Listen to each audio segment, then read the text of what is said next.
ഞാൻ പറഞ്ഞില്ലായിരുന്നു പിള്ളേരെ അഴിച്ചോട്ട് കഴിഞ്ഞാൽ അവർ തൂക്കണം, അത് നിർബന്ധമാണ്. അപ്പോൾ ഈയോഴേ തൂത്ത് കഴിയുമ്പോൾ അങ്ങോട്ട് വല്ലാണ്ട് അങ്ങ് അറ്റാച്ച്ഡായിട്ട് നമ്മുടെ കൈ മാറ്റുമ്പോൾ ഒക്കെ പിടിച്ചു വെച്ച് അവൻ തൂപ്പിക്കും. അങ്ങനെ തൂപ്പിച്ച് ഇപ്പോൾ 2-3 ദിവസമായിട്ട് അവൻ്റെ ടോൺ ഇച്ചിരി മാറിയിട്ടുണ്ട്. ആന്നേ, അവൻ കടിക്കാൻ തുടങ്ങുക. കടിയാണേലും കുഴപ്പമില്ല, കൈ എടുത്ത് പിടിച്ചിട്ട് തിന്നാൻ തുടങ്ങിയേക്കുന്നു. ആരെങ്കിലും ഒന്ന് പറഞ്ഞു കൊടുക്കുക, തിന്നാൻ കൊള്ളുന്ന സാധനം അല്ലെന്ന്. കടിക്കില്ല, അടി.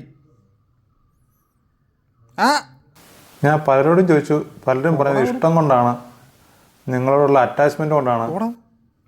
എടാ തിന്നാൻ കൊള്ളുന്നല്ല, വിട്ടെ. അടി അടി. ഇത്രയൊന്നും അറ്റാച്ച് ആയാലും കുഴപ്പമില്ല. ഇങ്ങനെയാകുമ്പോൾ 3-4 ദിവസം കഴിയുമ്പോഴത്തേനും എൻ്റെ വിരലെല്ലാം കൂടെ പോയാൽ ഞാനിങ്ങനെ ചോറിനും. അത് കുറച്ചിട്ടുള്ള സ്നേഹമൊക്കെ മതി കേട്ടോ. അയ്യോ, എന്തായിരിക്കും ഇതിന് കാരണം? മീൻ കൂട്ടാൻ കൂട്ടി കഞ്ഞി കുടിച്ചിട്ട് കൈ കഴുകിയില്ലാന്ന് നമ്മൾ കമൻറ്റ് നിരോധിച്ചേക്കോട്ടോ. മുമ്പ് ഇത് അനുഭവം ഉണ്ടായിട്ടുണ്ട്.